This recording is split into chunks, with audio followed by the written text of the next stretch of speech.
changing this series. He's now up to 2006 in planning for these lectures. And that enables him to get very good people by getting them ahead of time. One of the good things he did was to get to Richard Rohr as part of this series, very popular lecturer, and I'm sure you will want to that. Our staff seems to think that this is sort of a red letter day. First of all, I think it's the first time that we've had a second exit out onto Dorr Street at the end of, so you can get out better at the end of the lecture. So we now have another parking lot that way and a second driveway out onto Dorr Street, so that's part of the good news. I guess it's a red letter day too. It's the first time we've had our lectures with the new tapestries in the church, thanks to the great internationally renowned artist John Nava. So it enriches our worship space, and we invite people to spend some time looking at those. And then the younger members of the staff seem to think it's an important day because their pastor is finally moving sort of into the modern world and is using a PowerPoint presentation. I mean, I don't really want to make too much out of that myself. I think it might be called more of a modified PowerPoint, but anyway, it is happening. I think I'm going to say a prayer to begin with.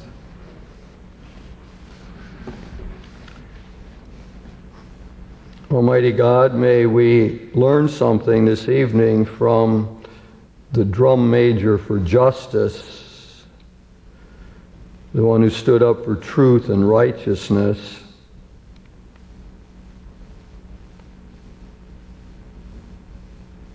That we should meet the forces of hate with the power of love. That in the great struggle for justice we have cosmic companionship. That we should choose community over chaos and division. That we should remember that the arm of the moral universe is indeed long, but it does bend toward justice. That unconditional love will have the final word.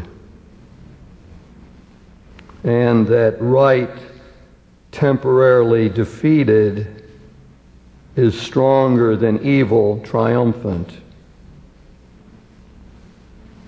And that we are responsible human beings, persons, not puppets. And so, God, we thank you for these messages from the drum major for justice and righteousness. And we pray that today and throughout this series of lectures we will be open to the words of the prophets. We offer our prayer through Christ our Lord. Amen.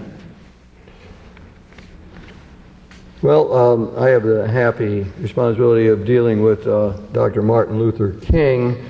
Your handout gives a little bio of Dr. King and reminder of some of the high points of his life. I think the one that stands out in my mind is the religious experience he had during the Montgomery bus boycott when he was at his wit's end and was thinking about ending it all, and he went into his kitchen and put his head down on the kitchen table, and in a moment of reflection he heard a voice within his heart that he attributed to Jesus. It said, Martin Luther, stand up for righteousness, stand up for justice, stand up for truth, and lo, I am with you until the end of days. A very striking, strong experience in the life of Dr. King and propelled him through the rest of his public life. I'm talking about him tonight as a liberation theologian, and that needs some justification. He was trained as a theologian. He got his doctorate from Boston University, did a dissertation on the concept of God, so he was trained in that world, but he never went on to become a professor or to publish in the theological world. He went on instead to become a pastor, as we know, in Montgomery at the Dexter Avenue Baptist Church. So the idea that he's a theologian needs a bit of justification. Important theologians and historians like Martin Marty have insisted that he is indeed a theologian and that he is a public theologian.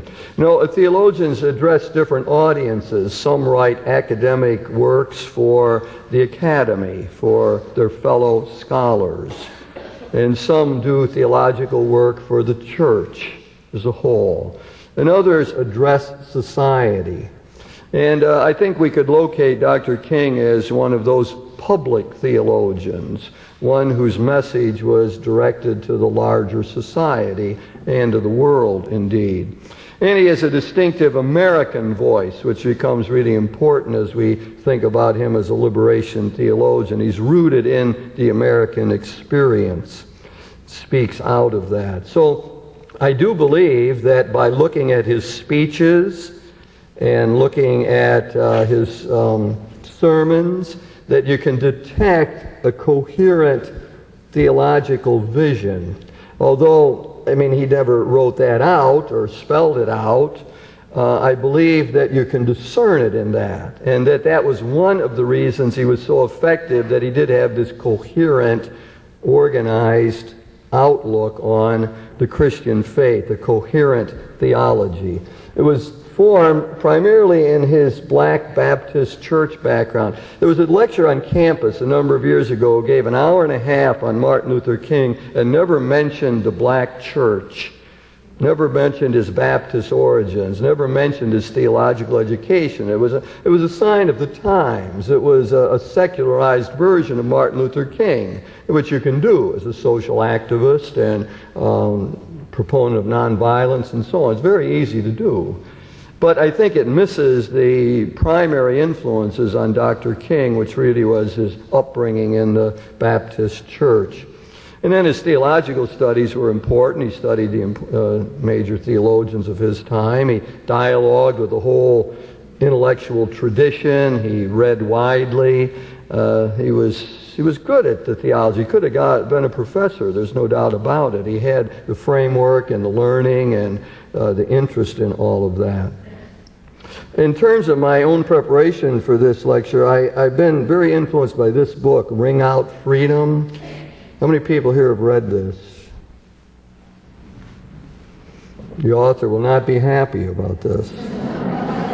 Frederick Sunemark. Anyway, well, that's probably good. Then I can tell you some things that are in the book that you haven't read. That's fortuitous, I think. Anyway, that's one of the books the recent books. There's a spate of books on Martin Luther King. I just picked out a couple for your notes there that have come out this year that seems to me are helpful. Now, what I intend to do, as those who looked ahead on the outline, I intend to take the major areas of theology and see how Dr. King dealt with those. And and then I want to say how he entered into dialogue with the American experience, the American dream. So we're going to start out by looking at what he thought about us human beings, anthropology, as we say. And if I press the right button here, yes, I did. Victory number 1. So we have an interesting quote there. We are responsible human beings, not blind automatons. Persons, not puppets. I use that as part of his line in the opening prayer. Persons, not puppets. By endowing us with freedom, God relinquished a measure of his own sovereignty and imposed certain limitations upon himself. It's a very revealing quote that helps us get at Martin Luther King's anthropology. That is, his general sense of what makes us tick, what's important about us human beings. And it clearly centers on freedom. It sees us as responsible people, that we have to take hold of our own lives. We have to sort of make ourselves to be what we will be forever. But he sees that not as just a gift, just as something we've got in life, but it's a gift. He sees it as a gift from God, something to be treasured. And he has a wonderful sense of that freedom is always located. It's not just, we're free, responsible, but we're located in situations. We're in communities. We're in neighborhoods. We live in a city. We live in a nation, in a global village. And so he always wants to locate any discussion of human freedom in that sort of environment. So that freedom is really a social gift that we have. And it's rooted in the fact that we are members of one family. You'll go back to that over and over, that we are united by spirit bonds, that God is the Father of all human beings, and that therefore we are responsible for one another. And that if freedom is denied any place in the world, then our own freedom is threatened. Now, it takes a big vision to see that. I mean, there's human rights violations in China right now, and it's pretty easy to sit here and say, so what? Well, he doesn't have any effect on us. But Martin Luther King had a bigger sense of the organic character of the human family. The fact that we are all part of this family of God, and that we are connected, and what happens to anyone, any place, has an influence on us. It's hard to detect. It's hard to know exactly how that energy flow goes, but that really was his conviction. He said that we had to be faithful to our drive for freedom. That this gift given to us by God, we had to live it out. We had to take it seriously. We had to take hold of our lives and do the best with us. The story of the Exodus reappears in Martin Luther King and in all liberation theology over and over. It becomes his metaphor for what freedom and human life is all about. And of course, the story of the Exodus is a story of a people that's enslaved in Egypt. And that is where freedom is curtailed, where human beings cannot flourish. And people long to get out of Egypt, but long to get away from all of that burden of slavery. And then when we're able and gifted to be able to move into a free world, it often becomes scary. Wandering in the wilderness, part of the Exodus story, wandering in the wilderness for 40 years is not thrilling. And it's easy then to say, as the Israelites said, they longed for the flesh pots of Egypt. Moses, why did you bring us out here? They even desired to go back to that condition of slavery. It shows, Dr. King is trying to help us to see how hard it is to hang on to this gift of freedom, the great temptations to let something else or someone else take it over. But we always long, he says, for the promised land. We long for the land of Canaan. That's in our hearts. God put it there. And that means we have to be faithful to all of that. We human beings, as he says, are caught up in an inescapable network of mutuality, tied in a single garment of destiny. King's language that's familiar to us from his talks. He has poetic ways of making the major point about our solidarity.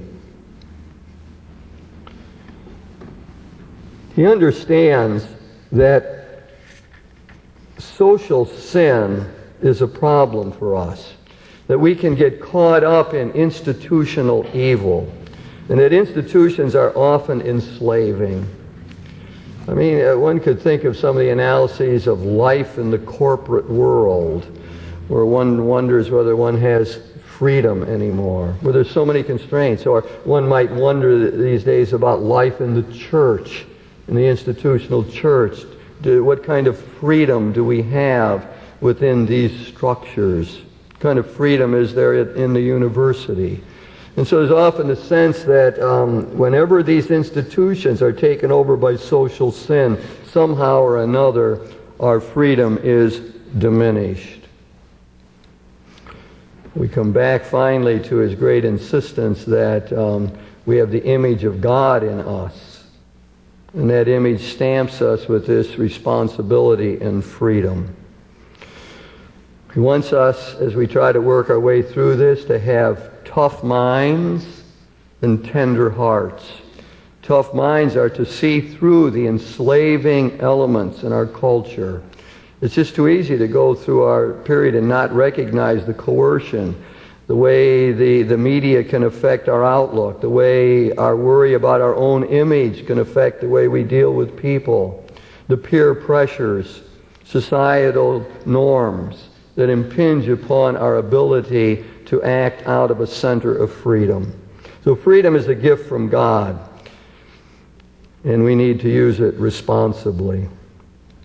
Then, to try to take up the next notion, which is already contained in what we've been talking about, that is our doctrine of God and how Martin Luther King saw God. We should have a quote up here again, which probably appear.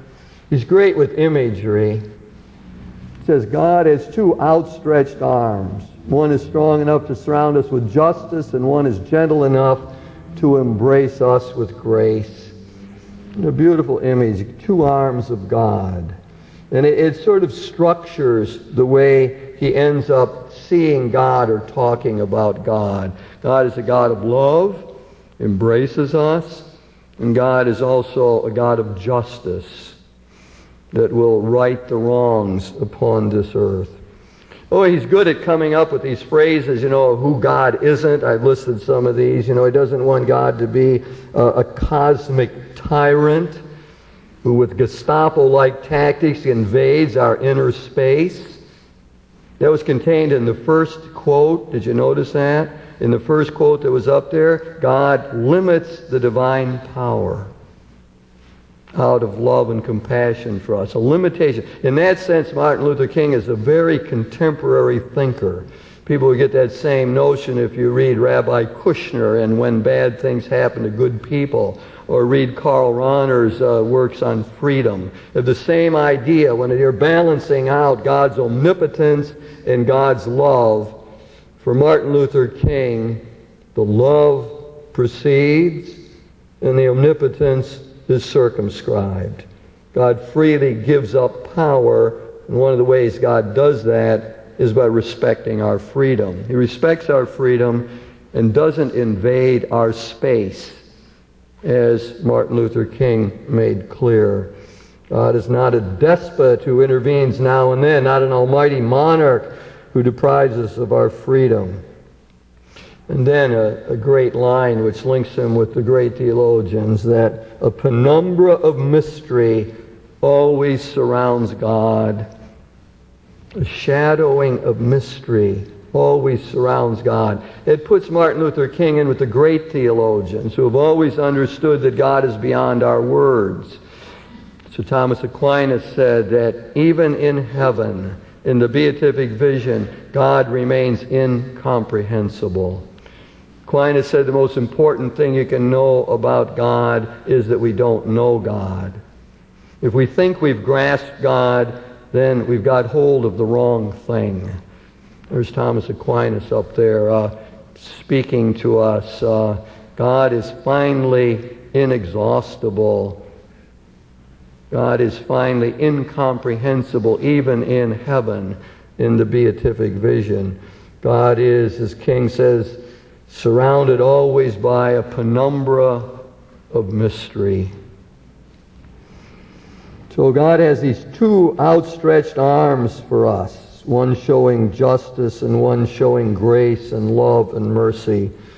And once again, when King gets down to the imagery that moves his soul and that comes so easily in his rhetoric, it's back to the Exodus experience. The Exodus tells us that we long for freedom. We desire the promised land, and it's a struggle to get there through the wilderness. But in the doctrine of God, we're reminded that God is precisely the one who freed the Israelites from the slavery of Egypt. God gave them social and economic, political freedom. He liberated them. He is a liberating God. As King likes to say, that in the struggle for justice, God works with us. God struggles with us in this great effort. So the Exodus, God's watching over the people.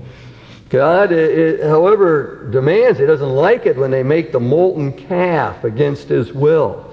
Doesn't like it when they doubt His goodness.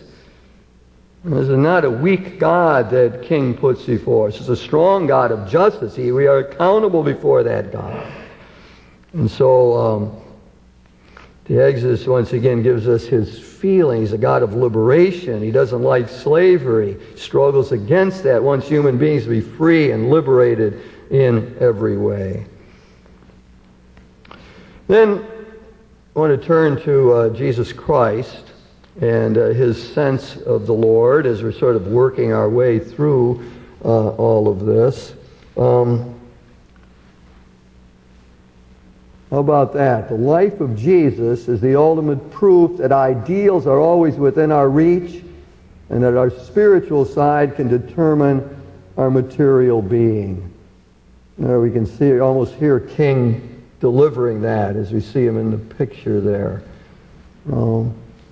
Life of Jesus. Now, everyone's got their own take on Jesus, and he recognizes that Jesus is the mediator between God and us humans.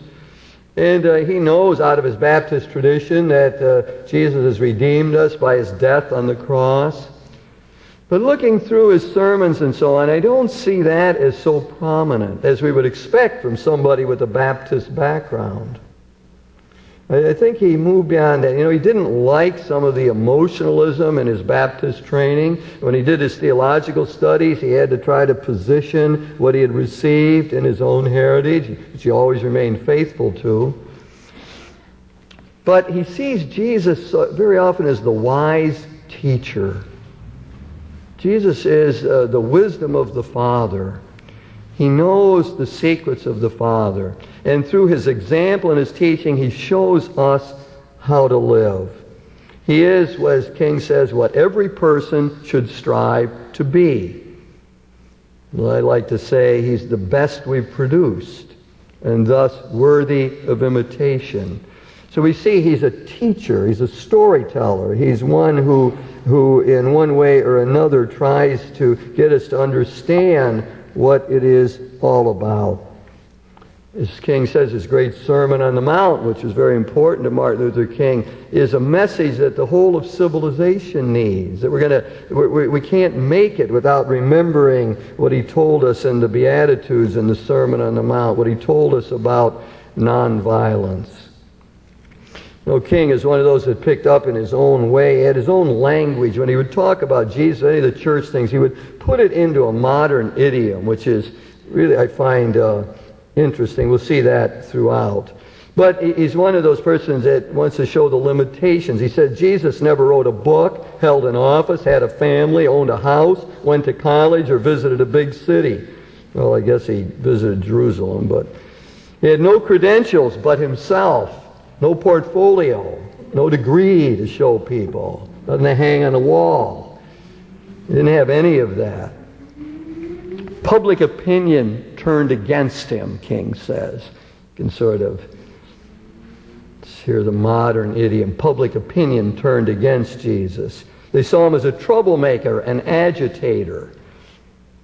Everyone's got their own image of Jesus, We all pull out and begin to see King pulling out here what's important. He was an agitator. He practiced civil disobedience and broke injunctions. We all have our own image of Jesus that reflects our own experience. He was turned over to his enemies, went through a mockery of a trial. His friends turned against him, and yet 19 centuries have come and gone. Today he stands as the most influential figure who ever entered human history.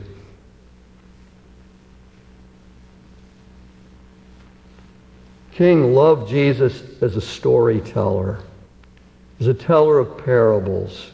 He liked especially the prodigal son story, the one we've just heard recently about Lazarus and the rich man, and the Good Samaritan. You can read his sermons, give his talks, and he goes constantly back to those great stories. Maybe we could listen to Dr. King's voice. I hope I've got this set up right. I remember when Mrs. King and I were first in Jerusalem. We rented a car and drove from Jerusalem down to Jericho. And as soon as we got on that road, I said to my wife, I can see why Jesus used this as the setting for his parable. It's a winding, meandering road. It's really conducive for ambushing. You start out in Jerusalem, which is about 1,200 miles, or rather 1,200 feet above sea level. And by the time you get down to Jericho, 15 or 20 minutes later, you're about 2,200 feet below sea level. That's a dangerous road. In the days of Jesus, it came to be known as the Bloody Pass. And you know, it's possible that the priest and the Levite looked over that man on the ground and wondered if the robbers were still around. Or it's possible that they felt that the man on the ground was merely faking. And he was acting like he had been robbed and hurt in order to seize them over there, lure them there for quick and easy seizure. And so the first question that the priest asked, the first question that the Levite asked was, if I stop to help this man, what will happen to me? But then the Good Samaritan came by, and he reversed the question. If I do not stop to help this man, what will happen to him? Typical use of one of the parables of Jesus, one of his favorite ones. We'll come back to the Good Samaritan parable over and over with different messages for different audiences and different times. So to hear the way he works it out and engages the stories of Jesus and makes them his own, and then finds a way to give the message to others as well. And again, always in the striking cadences and voice. So for Martin Luther King, Jesus is the storyteller. He's the teacher. He's the wise man. He's the one who guides us along the path. He's the one who teaches us how we ought to live. And as we'll see throughout all of this, King goes back to that constantly.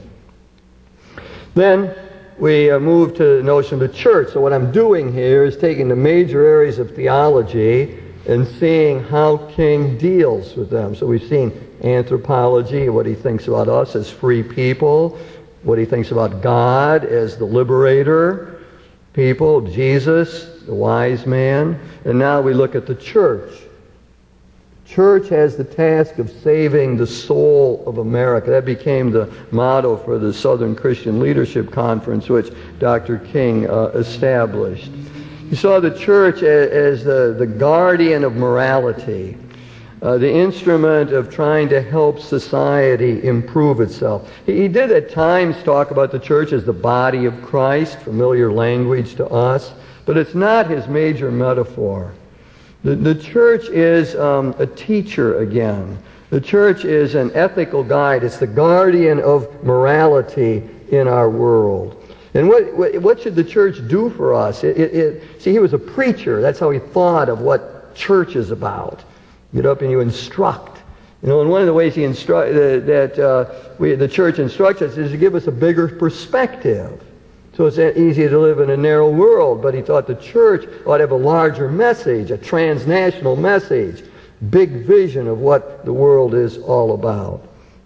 Church should help us see, indeed, that we are members of one family. One of his nice turns of phrase, church ought to be in the business of turning the neighborhood into a brotherhood, so that there is even closer bonds among the people living close together. The church ought to reveal the roots of prejudice. It ought to be about the business of helping us to see through racism and sexism and individualism, all of the problems that make up our world. And he thought the church should be a political agent in the world. It ought to be working for liberation. King was very harsh on people who in the church who really didn't go about the business of doing justice. Very harsh message. And remember, well, I'm getting ahead of myself a little bit, but he didn't like the white churches who wouldn't look upon the struggle of black people in our country and wouldn't do anything to help them. Church should work against economic injustice, ought to speak out against militarism. We'll see how his own thought developed along that line. He said we got to have somebody around who understands, some group who understands that we should meet physical force with soul force. And that ought to be the church. Church ought to be one place that we get that clear. You don't respond to physical force with more violence. You respond best to that with soul force. Church keeps alive the memory of Jesus, who speaks, as King says, across the centuries to all the potential Peters, put away the sword. You take up the sword, you will perish by the sword. That message echoes across the century. The church's job is to keep that alive. Church is to heal the broken heart, to free people, to preach the message that we don't have infinite number of days in front of us. Now is the acceptable time. It is the year of the Lord. He liked to think of the church as being the instrument of the kingdom, and he had a wonderful phrase for what we usually call the reign of God or the kingdom of God, and that is the beloved community. Throughout his speeches you hear that, the beloved community. It's pretty close to what we mean by the kingdom. In the beloved community, people relate on the basis of mutuality. There's a fundamental equality. The poor are cared for. The hungry are fed in this beloved community. And it is a harbinger of what God has in store for us. So the church, by being this prophetic teacher, keeping the memory of Jesus alive, helping us to see through prejudice and keep a broad perspective, has the task of saving the soul of America. Then I move into the category of liturgy. See what we what the PowerPoint brings. Oh yes. In the story of the Pharisee and the publican, Jesus condemns the Pharisee for, quote, confusing ceremonial piety with genuine religious living. Now, Martin Luther King is not the person you turn to get a feel for liturgy. That's not his thing. He grows up in a Baptist tradition which emphasizes preaching. He's not into all of that. But he does recognize that we human beings have an aesthetic sense, that we have a desire for beauty, that we need ritual and symbol and myth, sacramental kind of things. He recognizes that.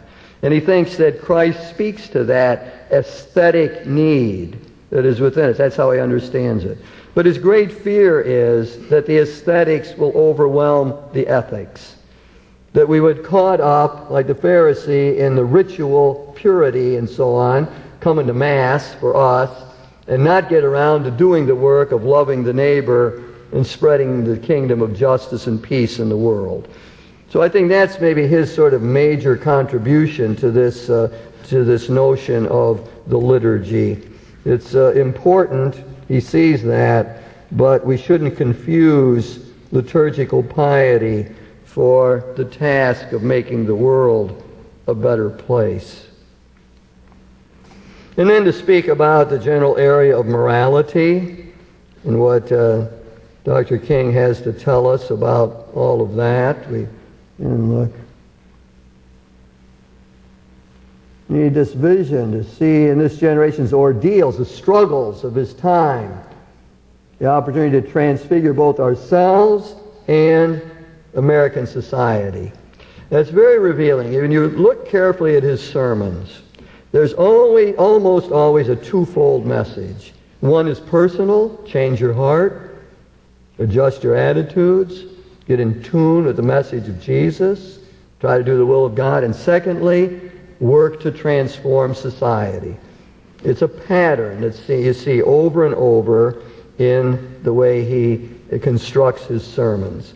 So he wants us, personally calls us to the highest ideals. This is a tough morality. We're supposed to follow Jesus in loving our enemies and doing good to those who persecute us. And he said, gee, that's not a throwaway line with Jesus. And that isn't part of, as he says, Oriental hyperbole, as we often explain away the Gospels that we hear. Oriental hyperbole, they exaggerated things in that culture.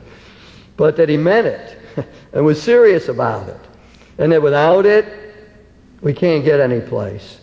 Without it, civilization is doomed. We have to learn how to go the extra mile. We have to learn to love our enemies.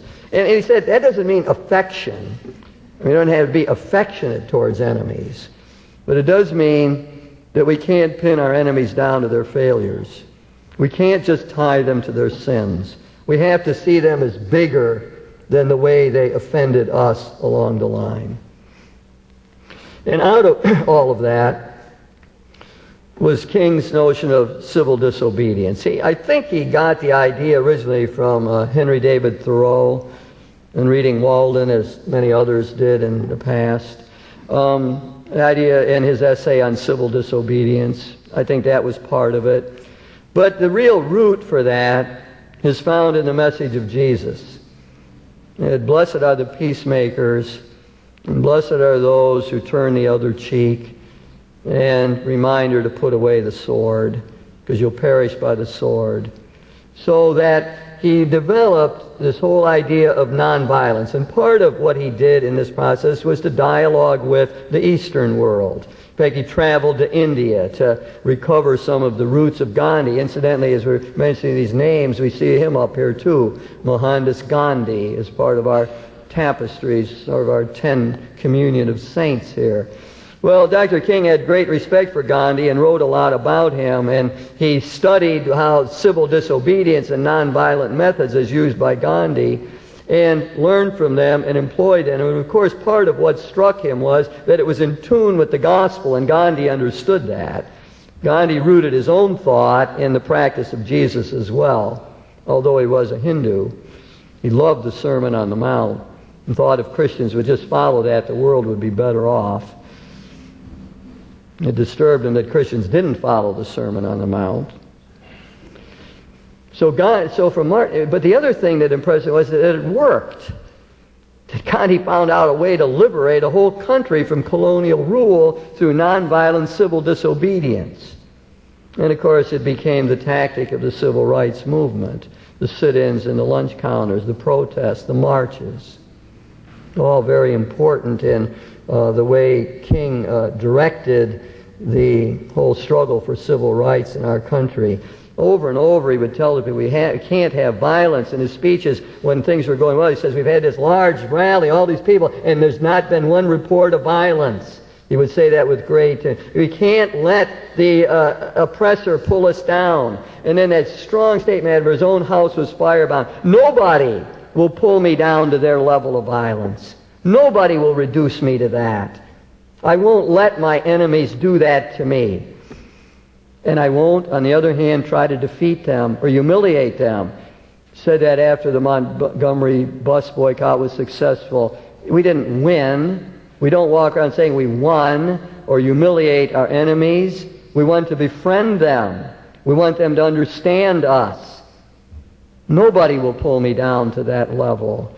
Said with this utmost conviction and power. I think that King's own struggles in the moral area influenced the way he talked.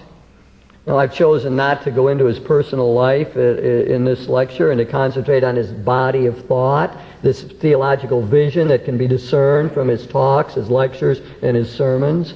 But I do think that when he speaks about the need for forgiveness and a God who lets us begin again, he speaks out of his own experience, and it has the ring of truth. It has the ring of authenticity when we hear him talk like that. He hated passivity, apathy, castigated his fellow clergymen of all denominations. In the letter from a Birmingham city jail, that letter is addressed to my fellow clergymen. And he says he's disappointed in us. Disappointed that we haven't seen the cause of justice the way he's able to see it, that we haven't been faithful to the gospel, that we've been apathetic, that we've ignored the plight of the poor. We haven't done enough to overcome the racism. He saw the church as the arch supporter of the status quo. The church is the arch supporter of the status quo. Somehow it flashed in my mind a line I often use: the Brooklyn Dodgers integrated before many churches. 1947, Jackie Robinson. King said, and I know others said it as well, that the most segregated hour in the United States was 11 o'clock on Sunday morning. The most segregated hour is at church time in the United States. So he wanted in his morality, the high call, go the extra mile, be the peacemakers in a troubled world. And now I move to the last of the categories here of we commonly use in the world of theology. That's eschatology, the last things. Let's see what we have here.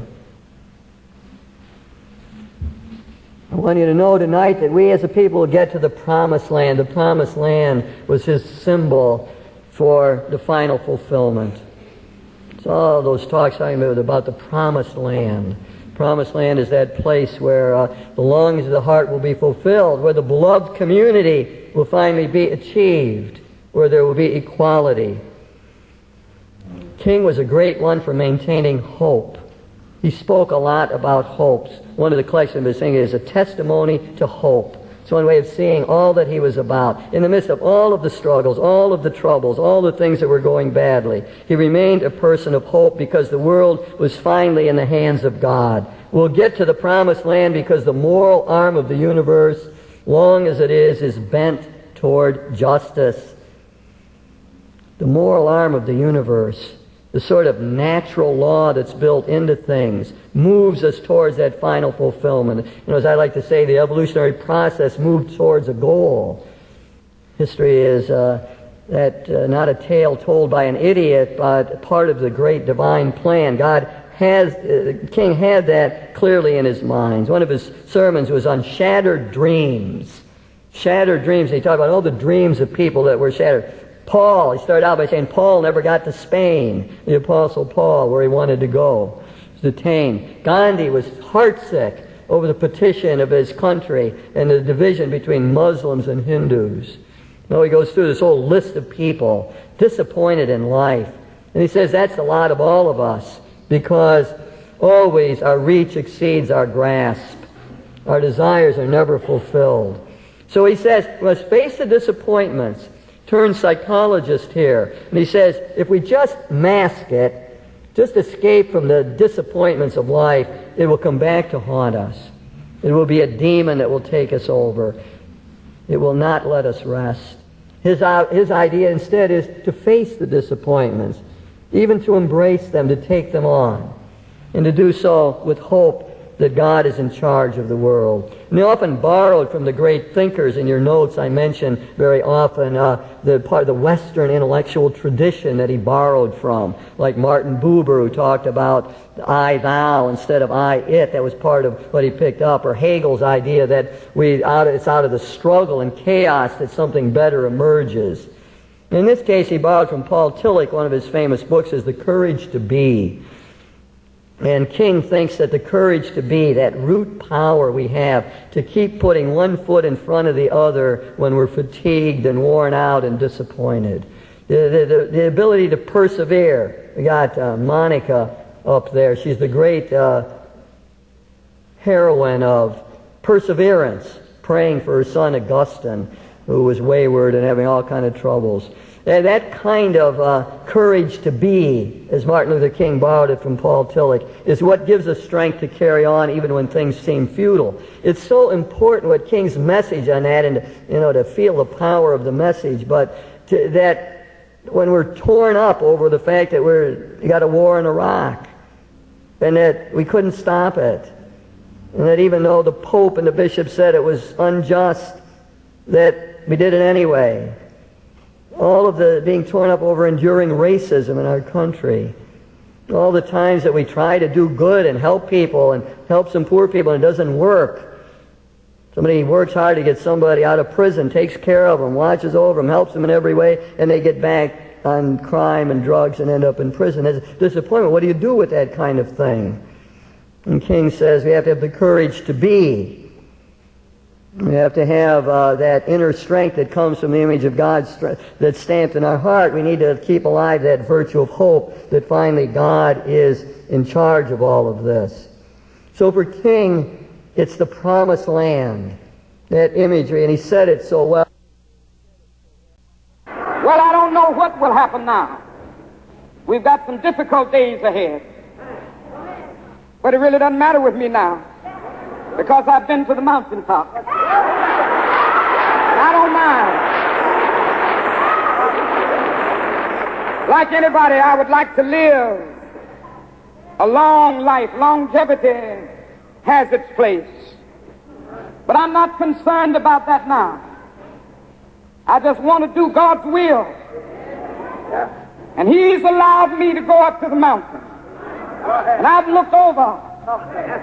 And I've seen the promised land. I may not get there with you, but I want you to know tonight that we as a people will get to the promised land.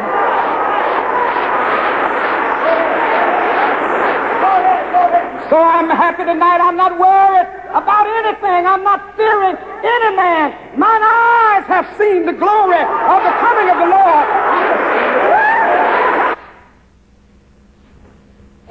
The familiar cadences and return to that major metaphor of the promised land and a distinction between one's own personal salvation and the collective salvation. The larger picture that he had. I may not get there with you, but the people will get to the promised land. Finally, God's will be triumphant. So, strong message. So, what I put forward here is this is what I see as King's theological vision. It's coherent. It holds together. There's sort of what some have called a ladder of significance. It's based finally on God as the almighty lover in charge of the whole world. It's based on Jesus as His messenger in our world. And those are what some people call the nodal points, the fixed points in the system that He goes back to, and He keeps it all the time. Now, I want to put that into dialogue with the American scene. And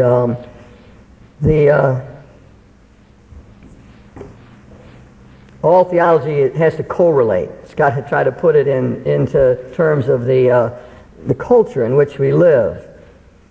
And King did that. He talked about the American dream. Now, when he gave his first talk in the Montgomery bus boycott, he had about 15 minutes to prepare that talk. And he got up, and it was a 16-minute talk that elected. This is his first now emergence into this public figure. And he says, if our cause is wrong, then the Constitution is wrong, and Jesus was nothing but a utopian dreamer. It must have been in his bones and blood. It must have been in his mindset. Do you see what he did? It's the genius of King. He drew on two things to justify the civil rights movement. Our founding documents, the American dream, and his Christian faith. And he put them together constantly. There was always an interaction with it. You can, again, read his speeches and hear his sermons. He would come back to that. He put the two together as motivation. And he was able, by doing that, to draw in so many more people. He was able to tap what people feel is important and valuable about this country of ours. He was able to bring in all but the hardened segregationists after a while. Let's listen to this. There's the way he called upon this in the I Have a Dream speech. Listen for those. The way in a sense, we've come to our nation's capital to cash a check.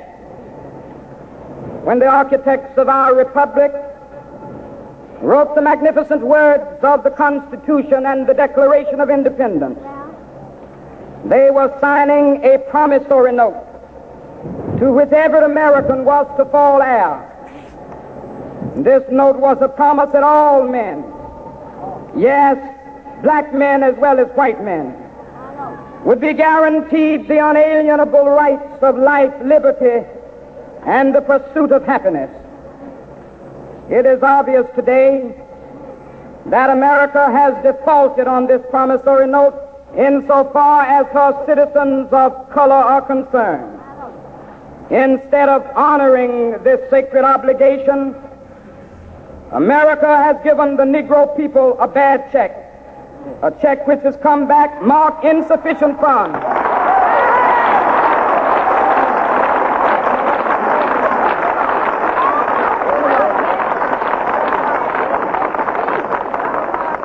But we refuse to believe that the Bank of Justice is bankrupt. We refuse to believe that there are insufficient funds in the great vaults of opportunity of this nation. And so we've come to cash this check, a check that will give us upon demand the riches of freedom and the security of justice.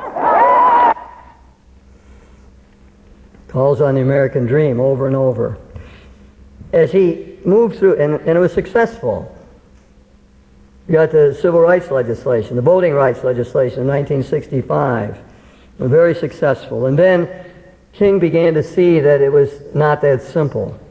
And he said to pass the laws wasn't enough because we didn't have economic opportunity for people. So he began to take that on. And as he began to do that, he began to bring together poor whites and poor blacks in this country. And now his language becomes more strident. And it's harder for him to get inclusive language. Now he has to become more countercultural. He has to start to move in that direction. It's not so much the insider now when he begins to talk like that. And he had to castigate the white power structure. He began to use that language. Castigate the white power structure in the country. And that was dangerous language, of course. It put him in a different place from where he was talking about integration, overcoming segregation. His vision remained the same. He brought that same theological lens to bear upon it, but he had to become more countercultural in his approach. And of course, that then broke out most completely in his position on the Vietnam War. That was in 1967 at the Riverside Church. And he came out and said, after much soul searching, I can't help it, but I have to oppose the war. And he tried to say, my position is consistent. In other words, my vision remained the same. His language was, the road from Montgomery to Riverside is one path. From that first talk in Montgomery, he was employing the same theological vision. And when he did it, he came to the conclusion that the war was immoral and that the proper thing to do was to leave Vietnam. He spoke of a darkness that seemed so close around us. Begin to see now the American dream, as he himself said in many speeches. It wasn't just Malcolm X. He himself said it often. The American dream now is turned for me into a nightmare. It begins to be more critical of that dream. And it's the side of non-fulfillment that seems so clear to him. He said, I must be true to my convictions that I share with all people, the calling to be a son of the living God. He saw a social sickness in the United States that recalls a radical revolution of values. And there's back to the Samaritan story. The whole Jericho road must be transformed so that men and women will not be constantly beaten and robbed as they make their journey on life's highway. Now he's talking about structural change.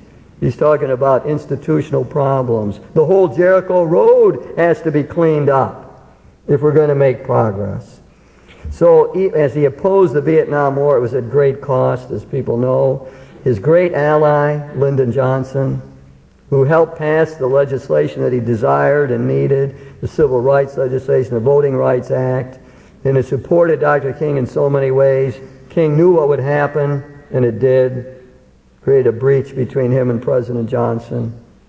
And caused him all kind of other problems in his life, as we know, with the FBI and so on. All of that occurred. That was a brave act when he got up in the Riverside Church. Well, what are we going to get out of all of this? In a lot of the books, collections of liberation theologians, Martin Luther King doesn't appear. Got Latin liberation theologians and feminists and so on. You can see a lot of that stuff without seeing anything about Martin Luther King. But my contention is he's precisely a liberation theologian that we need. He's got all the themes that the others do. He helps us see the world from the viewpoint of people on the margins. He reminds us that the oppressors are hurt as much as the oppressed. something he got from the philosopher Hegel. No, we need to be aware of social sin. Sin is in institutions. We got to be careful of false consciousness, of not seeing the world right, of being blinded to injustice around us. Oh, he's big on practice being more important than belief. Orthopraxis, as we say in the theological jargon, was important to him. It's how we behave. That's the measure of our Christian faith. But he also keeps something distinct for us in the United States. It's a reminder that we have ongoing problems, but we also have resources to deal with them. We have the solidarity of the community. That's what he wanted to do. He didn't like black power. Let's not talk about black power. No, let's talk about human power. Let's talk about coming together, inclusiveness, how we can work together. That's a message that clearly we need in our society today. How about the nonviolence thing? I mean, wouldn't we be farther ahead? You know, one of my secret thoughts as I was going through this was saying the Muslim community needs a Martin Luther King. The Muslim community needs somebody to say violence breeds violence. So the whole community hears that. Oh, there's a message, in other words, in our world today that King has.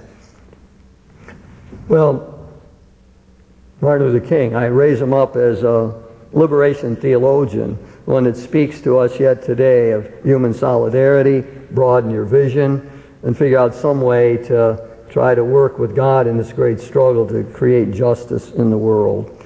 Let's stop for a couple minutes. People walking out will probably want to check out the bas-relief of Martin Luther King over there, and maybe remember something of the prayer I began with, that the theologian is also the drum major for justice. And he tells us that the moral law finally bends towards that justice. Thank you.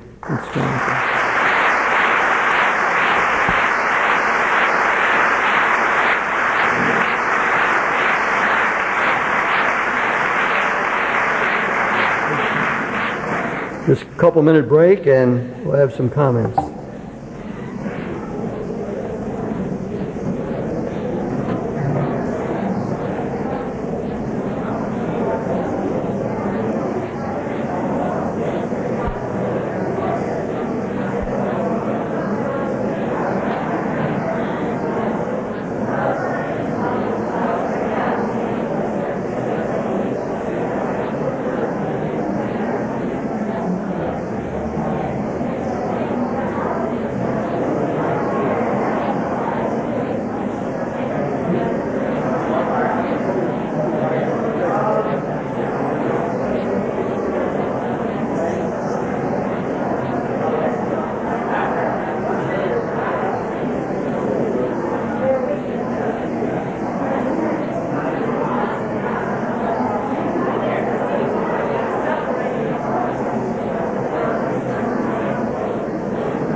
All right, can I have your attention?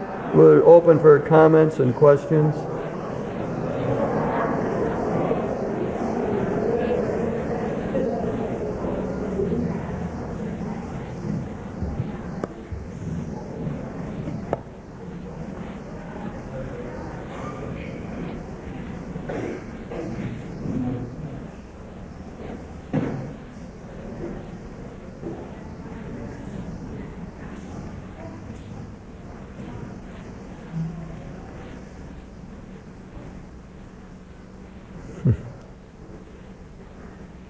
Yeah, we have mics? Yeah, we do.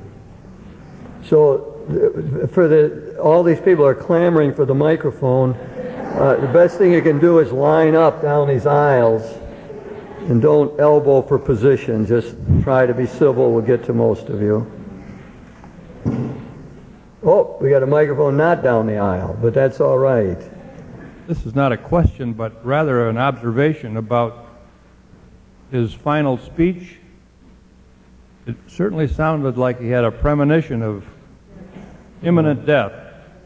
Would you comment on that? Yeah, I mean, there's been many people who thought that. I mean, he lived with death threats his whole public life, so I think he was ready all the time.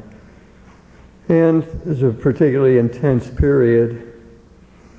You know, one wonders what to make about his language that I've been to the mountaintop and seen the promised land. I mean, you could easily interpret that as another great religious experience in his life, especially when he talks about the results of it. I fear nobody now.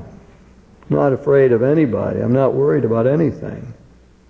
So, I mean, my own sort of sense of it is that he had some strong religious experience around that time that put him in that. I think he was governed by those religious experiences in the kitchen table when he heard Jesus say to him, stand up for righteousness, for justice, for truth. I think that carried him. So, yeah, I mean, it's very, very important. I tend to think that he did have some premonitions, but I think he lived with it all the time. I don't think it was just specific to that. He knew that it was a good chance he was going to get assassinated along the way. But he said, I fear nobody. I mean, that's such a strong statement at the end.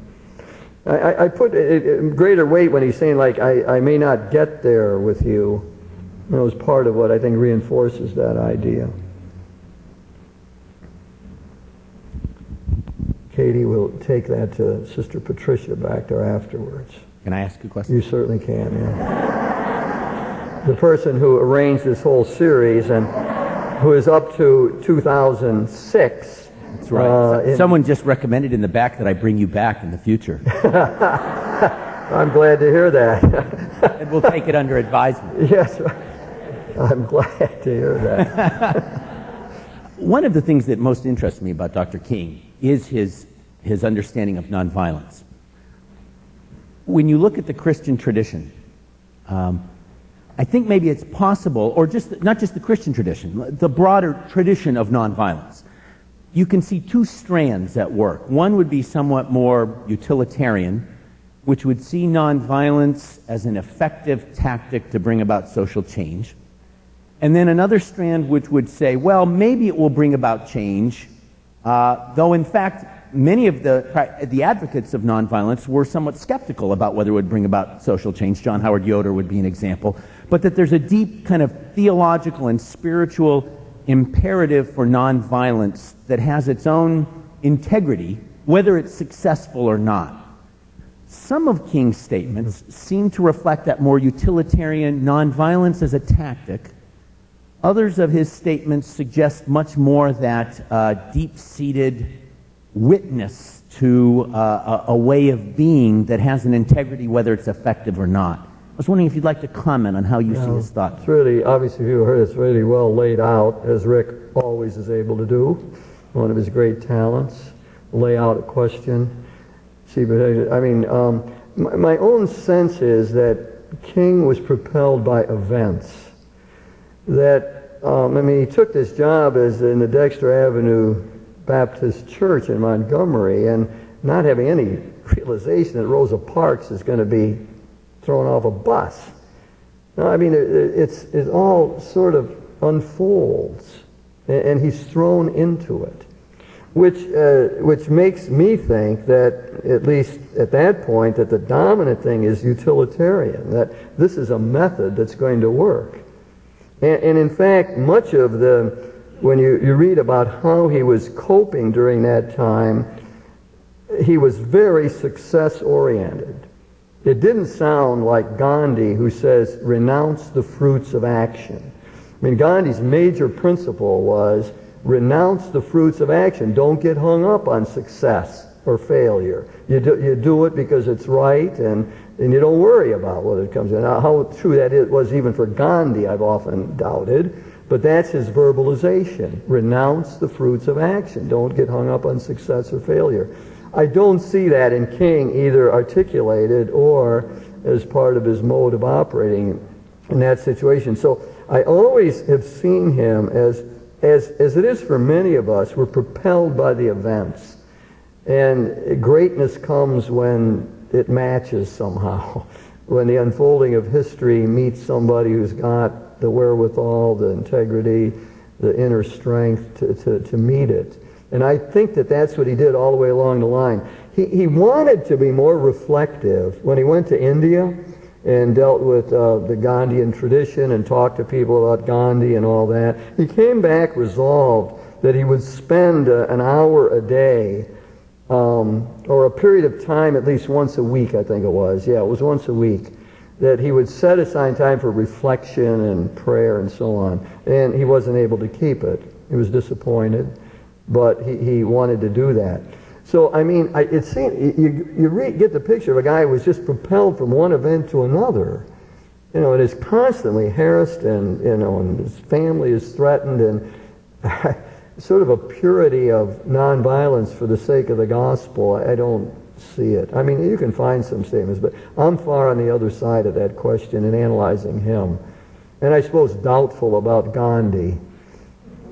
I'm doubtful about Gandhi. He was too calculating. He was too interested. I started to say, when it was looking at the worst in the Montgomery bus boycott, because the city had gotten permission to bust the boycott, and that they couldn't carpool. And so they had found a way to bust the boycott of the buses. And on that very day is when the Supreme Court issued its decision, you know, saying that the segregation in the buses, the Jim Crow law, was not legal.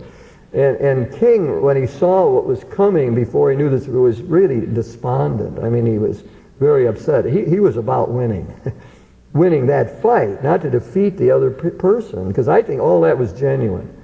I really believe all that was genuine. We're going to befriend the oppressor. We want them to understand us. I don't ever get any lack of authenticity in that. But I think the success was really important to him. And he played it up, you know, afterwards. It wasn't like, well, we were true to our principles. It was, the buses have been integrated, you know. That was his goal. And he loved the success of the civil rights legislation, voting rights, and so on. So I'm on that side of it, personally. I'm sure there's others who have spent more time with King who might have a different view. We're going to try to get a microphone back to Sister Patricia back there. And the long line on this side we'll deal with in some other way. Who else?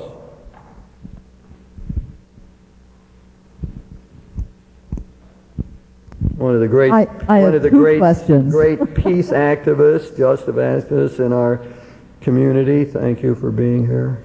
I have two questions, really. One is that when King used the line, all men are created equal, he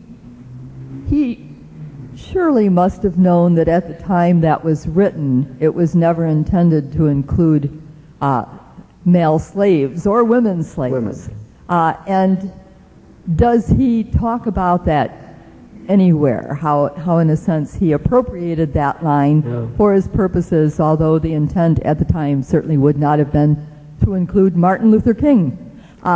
And then my second question is, what is his standing in the theological world today? Has it risen since his death? Is he taken more seriously as theologian, or has it dimmed? Okay, thank you. What was the first question?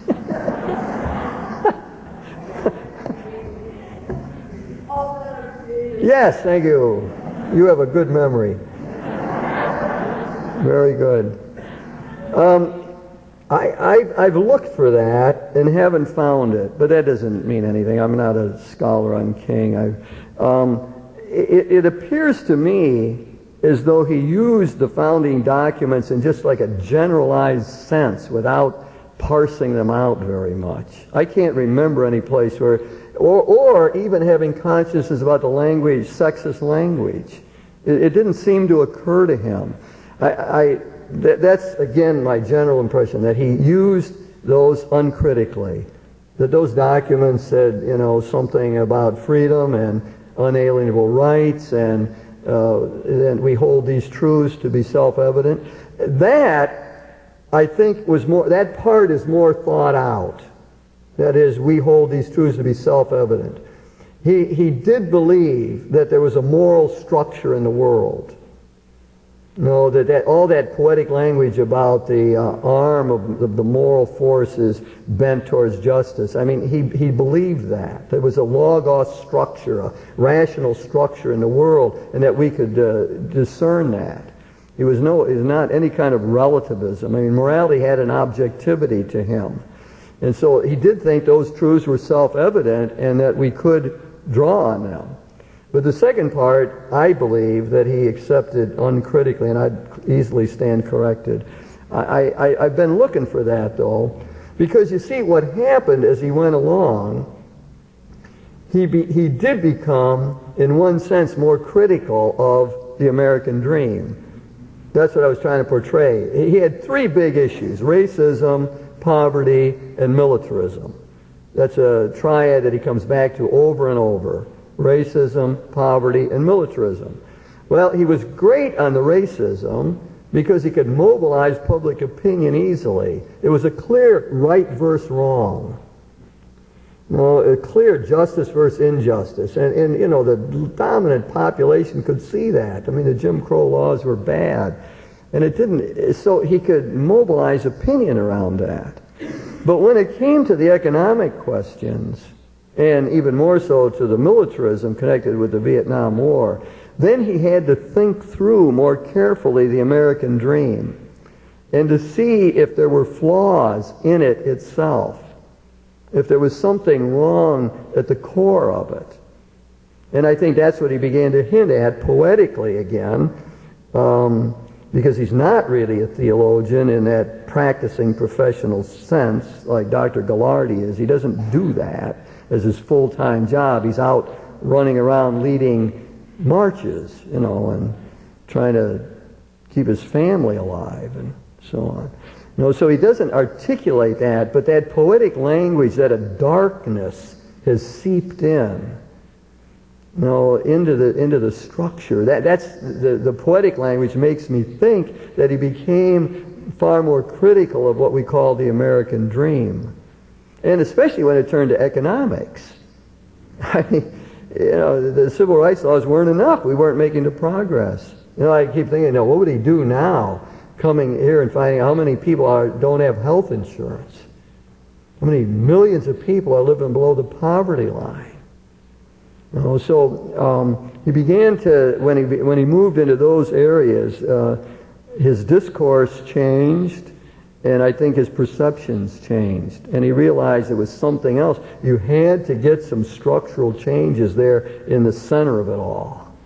We had to have some other way of organizing ourselves or whatever. But again, I don't know that he articulated that. I don't believe that he did. That is more intuition. And he didn't think through the sexism question either.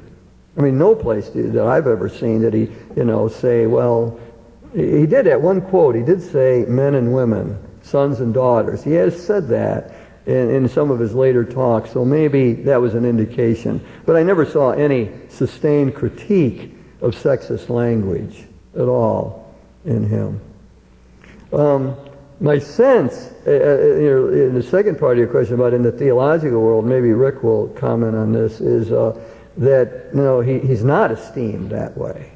I mean, he doesn't do what theologians do. He didn't write academic papers. He didn't present at conferences. He didn't write books, theological books. To do what I had to do tonight, you have to tease it out. I mean, he never did that.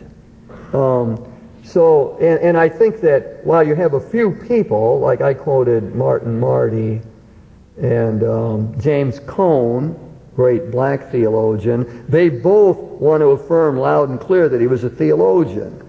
It's probably like people do with Therese of Lisieux, who didn't really write theology, but is proclaimed a doctor of the church, and people read her and say, there's a theology there that's coherent or clear or powerful or helpful.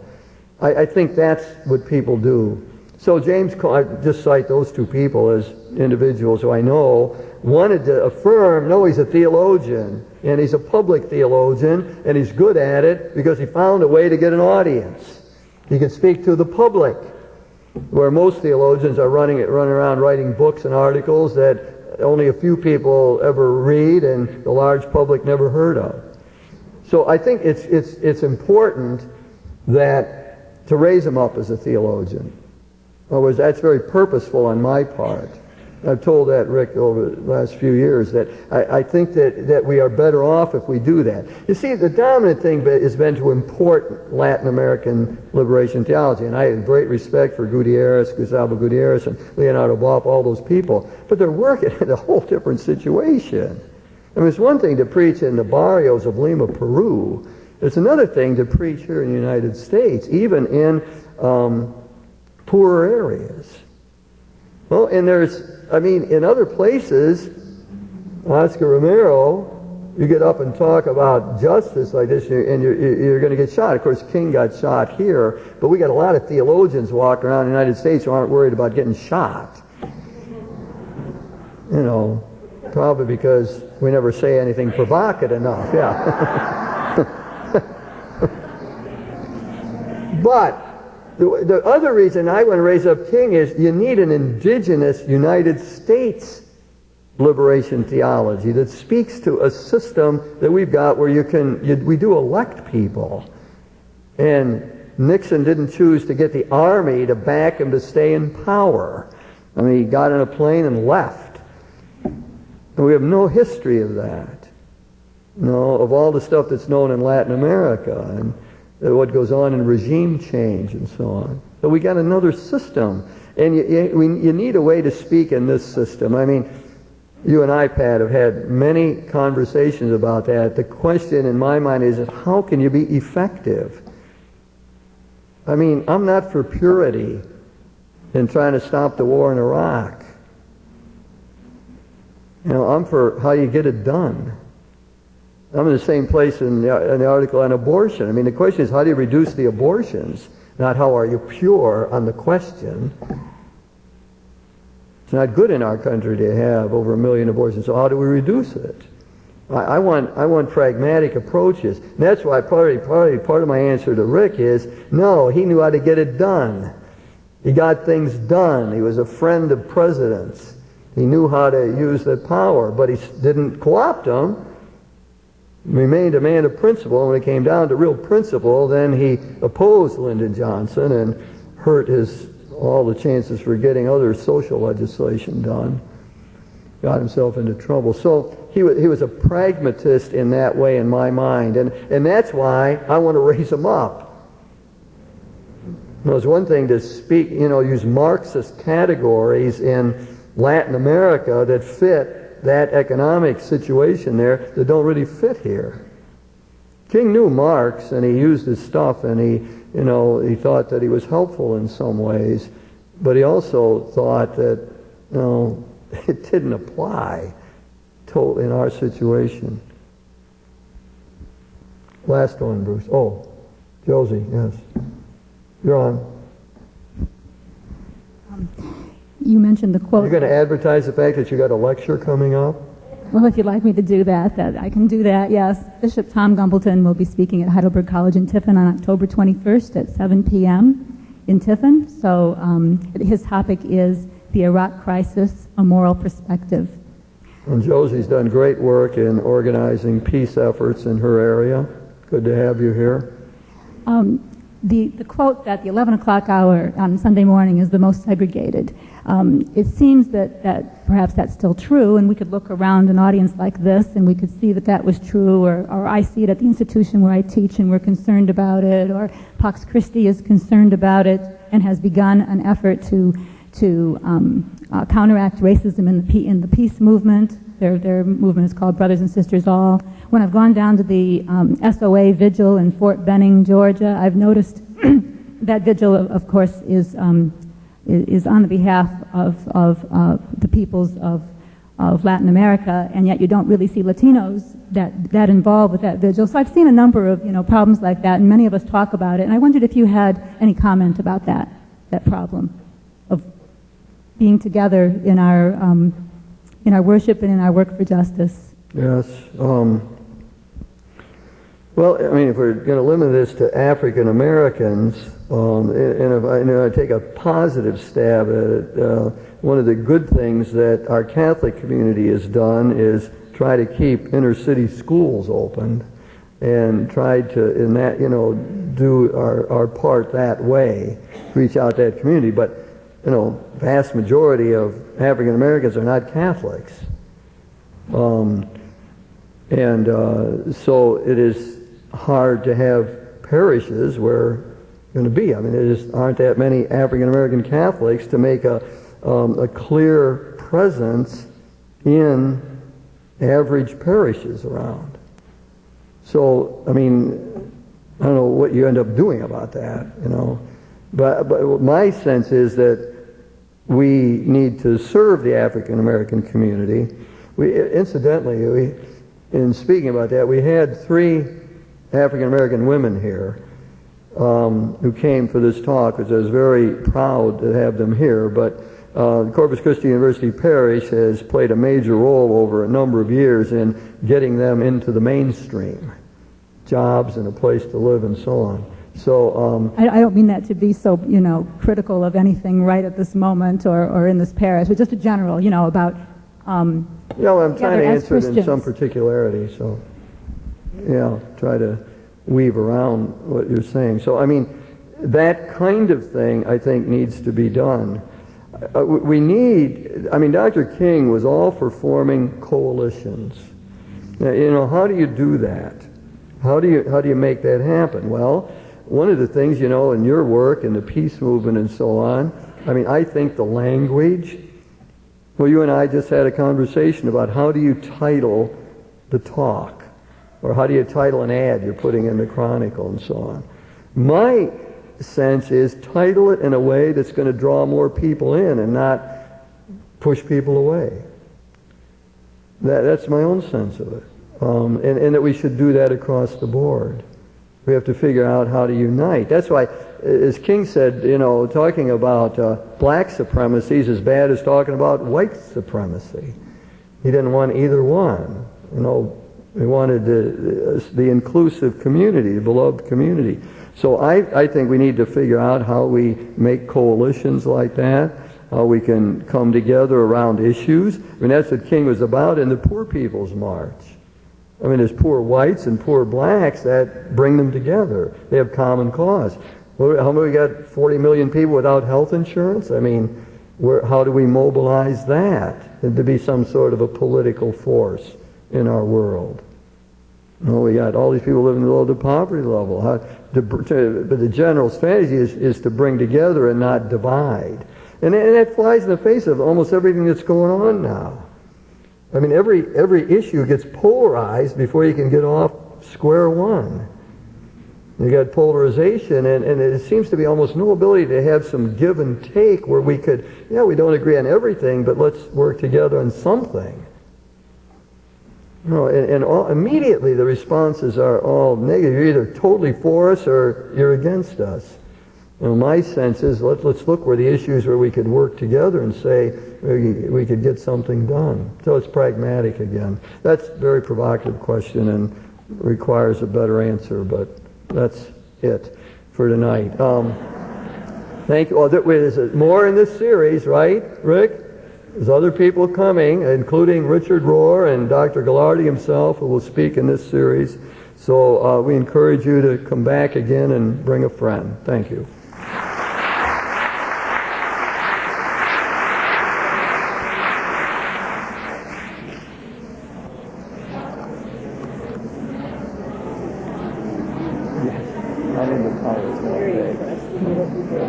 I'm into PowerPoint, babe. Don't you think I have?